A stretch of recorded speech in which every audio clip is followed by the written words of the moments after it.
तो हम एपिसोड 10 के साथ जुड़े हुए थे, जिसमें हम क्या पढ़ रहे थे आप सबको याद है? कोस्टल प्लेन्स और आइलैंड्स को डिस्क्राइब कर रहे थे हम। कोस्टल प्लेन्स में हम लोग वेस्टर्न कोस्टल प्लेन्स और ईस्टर्न कोस्टल प्लेन्स को बहुत अच्छे से डिस्क्राइब कर लिया था, और आइलैंड्स में हमने लक्षद्वीप आइलैंड्स को बहुत ही अच्छे से डिस्क्राइब कर लिया था, जिसमें हमने पढ़ा कि कोरल आइलैंड्स क्या हैं। और आज इसी एपिसोड 10 के ही स्ट्रेच पार्ट में हम देखेंगे कि जो हमारा अंडमान निकोबार है उसको डिस्कस करेंगे। उससे पहले थोड़ा सा हम जुड़ेंगे लक्षद्वीप के साथ। आपने ये देखा था, हमने पढ़ा कि जो लक्षद्वीप आइलैंड है उसका अर्लियर उसको किस नाम से पुकारा जाता था, और 1973 दीज वर नेम्ड लक्षद्वीप। ठीक है, जो आपको पढ़ाया गया 1973 आपके बुक से लिया गया पॉइंट है ये कि इसको लक्षद्वीप नाम से बुलाया जाने लगा। जो कावारत्ती आइलैंड है इसकी कैपिटल, जहां हम कह सकते हैं कि जो एडमिनिस्ट्रेटिव हेडक्वार्टर्स है लक्षद्वीप के, और ये जो पिटी आइलैंड है विच इज अनइनहैबिटेड, यहाँ पे कोई हैबिटेशन नहीं है, अनइनहैबिटेड है, हैज अ बर्ड सेंचुरी, वहां पर बर्ड सेंचुरी है पिटी आइलैंड। कोई आपको लोकेट करने के लिए बोले तो फटाक से लक्षद्वीप पे जाकर के उसको लोकेट कर देना है। तो this was about the Lakshadweep islands जो हम कर रहे थे, और आगे बढ़ेंगे हम अब अंडमान निकोबार आइलैंड्स के साथ। तो उससे पहले एक छोटा सा क्वेश्चन आप सबके लिए कि अंडमान निकोबार आइलैंड्स कौन से सी में लोकेटेड है? जल्दी से बता दो फटाक से आंसर। Bay of Bengal. और जब हम लक्षद्वीप की बात करेंगे तो हम किसको स्ट्राइक करेंगे? अरेबियन सी को स्ट्राइक करेंगे। ठीक है, तो Andaman Nicobar islands are situated in the bay of Bengal. Very nice. और फिर लार्जर आइलैंड ग्रुप्स है ये then the Lakshadweep, believe to be an, यहाँ पे गौर करना थोड़ा, extension of submerged mountain ranges. जो यहाँ पर आपने माउंटेन रेंज किया, अभी आपको दिखाएंगे यहाँ पर, ये जो म्यांमार है, म्यांमार में जो माउंटेन रेंजेस है उन्हीं की ही एक्सटेंडेड फॉर्म है, और ये समुद्र से नीचे जाकर के ये इस तरफ, और ये जो राइज्ड पार्ट है ये इन्हीं का ही एक्सटेंडेड फॉर्म है। जो रेंजेस कहां से आ रही हैं? म्यांमार में आकर के इंडोनेशिया तक जुड़ती हैं। ठीक है, तो ये जो अंडमान एंड निकोबार आइलैंड्स हैं ये सबमर्ज्ड रेंजेस हैं, जो सबमर्ज हो चुकी हैं, समुद्र के नीचे सबमर्ज हो गई है ना। और वो रेंजेस कहां से आई? म्यांमार में थी, और फिर वहीं से एक्सटेंडेड फॉर्म में बड़े बड़े पहाड़, और फिर यहाँ बे ऑफ बंगाल में आकर के सबमर्ज हो गए, और ये अंडमान एंड निकोबार आइलैंड्स उन्हीं की ही एक्सटेंडेड फॉर्म है। ठीक, तो इस पॉइंट को बहुत ही आराम से देखना है कि they need to be I believe to be an extension of submerged mountain ranges. ठीक है, तो divided into Andaman islands and Nicobar islands, बता चुकी हूं आपको कि ये 10 डिग्री चैनल से सेपरेटेड है। ठीक है, तो ज्यादा परेशान नहीं होना है, चीजों को बहुत ही आराम से और ठहराव से देखना है, और बार बार रिवाइज करना है, तो कुछ भी मुश्किल नहीं लगने वाला, सब कुछ आसान लगेगा।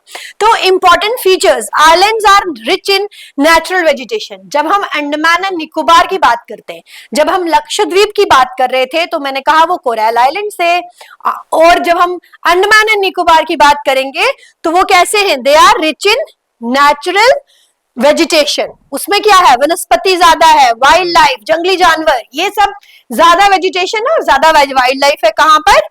कौन से रीजन में बताएं जरा? अंडमान एंड निकोबार में।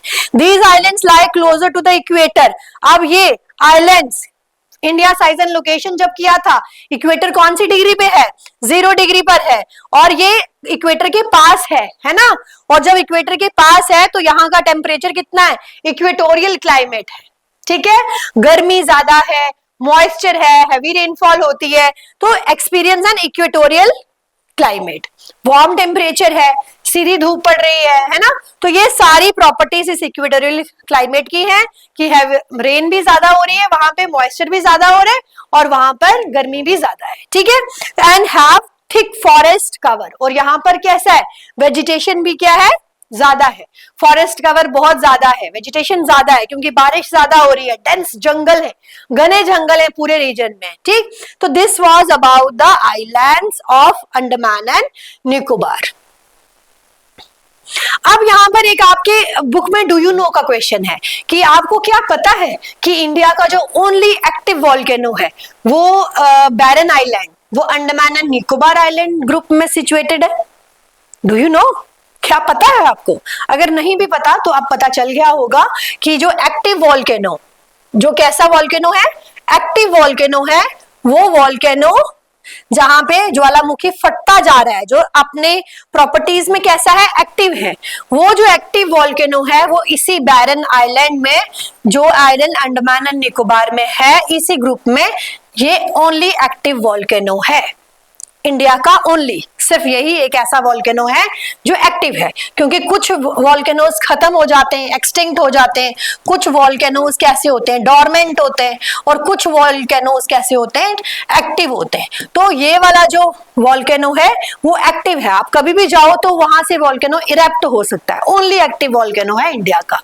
ठीक, तो दिस वाज अबाउट बच्चों आपका अंडमान एंड निकोबार आइलैंड। ठीक है, तो अब पूरा चैप्टर अच्छे से पढ़ने के बाद, हर एक चीज को गौर से समझने के बाद, हिमालय से हम शुरू हुए थे, आइलैंड्स में जाकर के हमने खत्म किया, पूरी इंडिया के फिजिकल फीचर्स की जर्नी हमने कर ली, है ना।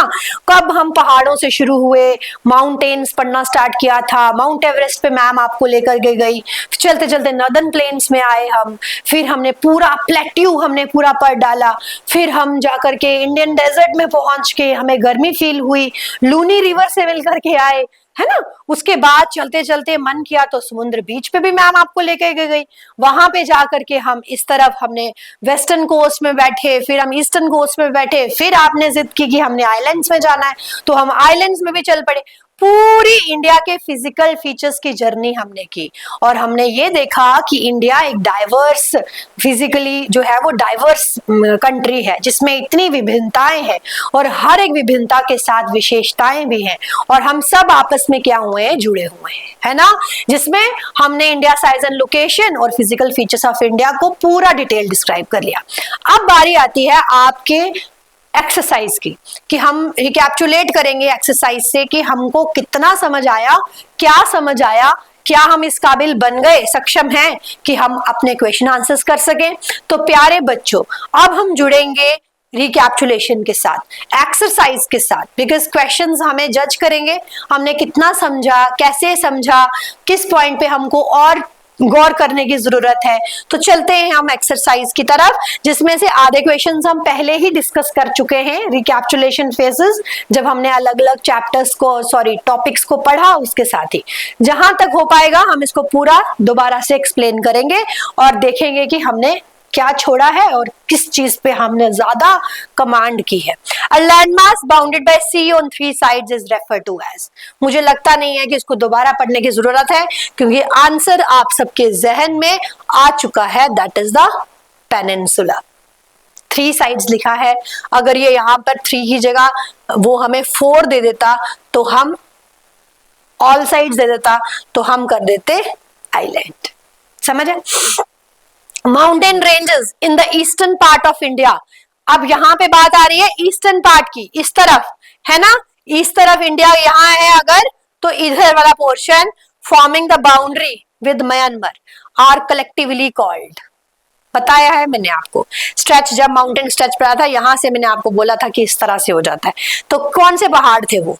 पूर्व का आंचल बताया था, है ना, पूर्व का आंचल बताया था, बहुत ही अच्छे से डिस्क्राइब किया था मैं आपके साथ, और वहां पर आपको मैंने गारो खासी जयंतिया हिल्स का भी जिक्र किया था, है ना, और वो ही स्ट्रेच आपका म्यांमार में चला गया। ठीक है, तो आगे हम बढ़ेंगे।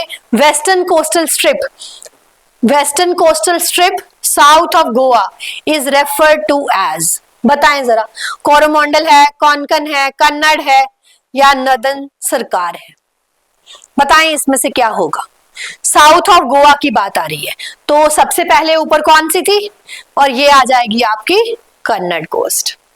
ठीक है, अब highest peak in the Eastern Ghat, Eastern Ghat की हाईएस्ट पीक कौन सी है?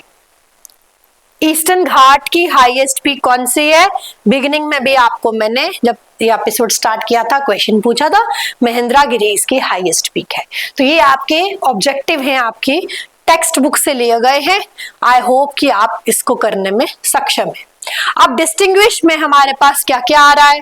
डिस्टिंग्विश में हमारा पहला क्वेश्चन आ रहा है, खादर और भांगर में डिफरेंस बता दो जल्दी से। पूरा बता पाओगे आप, भांगर क्या है, खादर क्या है, पॉइंट ऑफ डिफरेंस में हमने आपको करवाए थे, है ना? तो वही क्वेश्चन आपको यहाँ पूछा गया है कि खादर बता दो, भांगर बता दो, वेस्टर्न घाट्स बता दो, ईस्टर्न घाट्स बता दो। तो ये पूरा क्वेश्चन आपको मैम करवा चुकी हैं। अगर आपने नहीं पढ़ा तो आप पीछे एपिसोड ओपन कीजिए, वहां से इसका आंसर ले लीजिए। और ये भांगर और खादर किस तरह से हमने इसको पढ़ लिया। आपने पढ़ा कि खादर क्या है, न्यूअर अलुवियम, भांगर क्या है, ओल्डर अलुवियम, है ना? तो खादर कहाँ पे एक्यूमुलेट होता है, भांगर कहाँ एक्यूमुलेट होता है, पूरा पढ़ चुके हो।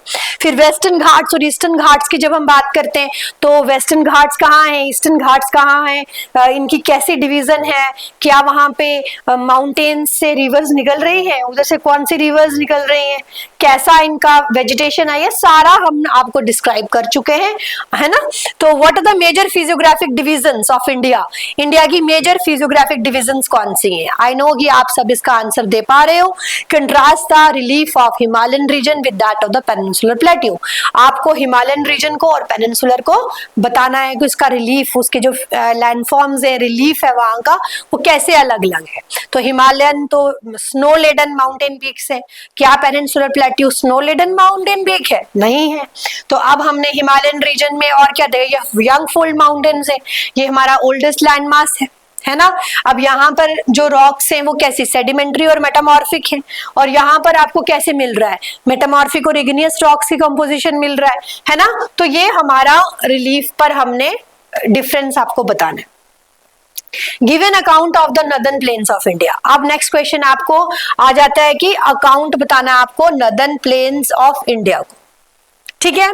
कि कैसे बने नदर्न प्लेन्स, कैसे रिवर्स आई, उनका डिपोजिशन हुआ, ये फर्टाइल लैंड्स है, ये सारा एक्सप्लेन करके आपने इस क्वेश्चन को आंसर करने की कोशिश करनी है, ठीक है प्यारे बच्चों?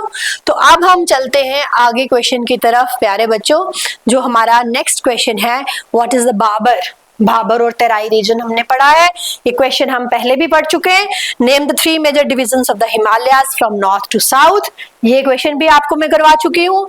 विच plateau lies between the Aravalli and the Vindhyan range, कौन सा प्लेट्यू है? And name the island group of India having a coral origin, अभी जस्ट हमने पढ़ा कि कौन सा ओरिजिन है वो, ठीक है? तो आगे चलेंगे, शॉर्ट नोट्स हमने किस पर लिखना है? एक लिखना है आपने इंडियन डेजर्ट के ऊपर, फिर आपने लिखना है सेंट्रल हाईलैंड्स के ऊपर and island groups of India के ऊपर। इस पर आपने शॉर्ट नोट्स लिखने हैं, 10 15 लाइंस के, ठीक है? तो इंडियन डेजर्ट पढ़ा चुके हैं, उसी पे आप नोट्स बनाएंगे। सेंट्रल हाईलैंड्स आपको पढ़ा चुकी हूँ मैं, उसी पे नोट्स बनाएंगे। और आइलैंड ग्रुप्स ऑफ इंडिया भी आपको पढ़ा चुकी हूँ, उस पे भी आप नोट्स बनाएंगे, ठीक है बच्चों? अब मैथ स्किल्स भी हम चैप्टर के साथ साथ ही कर चुके हैं, बट स्टिल एक बार थोड़ा सा रिवाइज करेंगे, रिकैप्चुलेट करेंगे ताकि आप उसको अच्छे से लोकेट कर पाओ। तो अब यहाँ पर आपने देखा माउंटेन और hill ranges, Karakoram, जस्कार, Patkai Bhoom, Jaintia hills, Vindhya ranges, Aravallis, cardamom hills, सारी हिल्स को हमने 1 बाय 1 अपने चैप्टर में रिवाइज किया था और इनको लोकेट भी किया था। पीक्स में K2, कंचनजुंगा, नंगा पर्वत और अनाईमुड़ी, ये रेंजेस थी आपकी और ये पीक्स है। और ये प्लेट्यूज में छोटा नागपुर और मालवा प्लेट्यू दिया है चैप्टर में, और इंडियन डेजर्ट में वेस्टर्न घाट्स, लक्षद्वीप आइलैंड्स आपको चैप्टर में दे चुके हैं।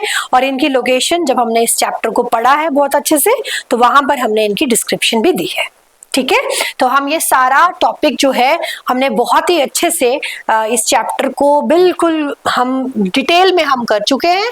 और हम इस चैप्टर के लास्ट नोट पे पहुंच चुके हैं, फिजिकल फीचर्स ऑफ इंडिया, जिसमें हमने पूरे चैप्टर को अलग अलग एपिसोड्स में कंप्लीट किया। और उसके बाद बच्चों हमने इसको एक्सरसाइज पॉइंट ऑफ व्यू से भी देखा कि इसमें कौन कौन से क्वेश्चंस हैं। और आई होप कि अब आप जितना पढ़ाया गया है उसके बेसिस पर आप क्वेश्चंस एक्सरसाइज के वो सॉल्व कर सकते हैं। और थैंक यू सो मच, जुड़े रहिए क्योंकि इसके बाद हम आपको फिर मिलेंगे चैप्टर 3 के साथ। Thank you.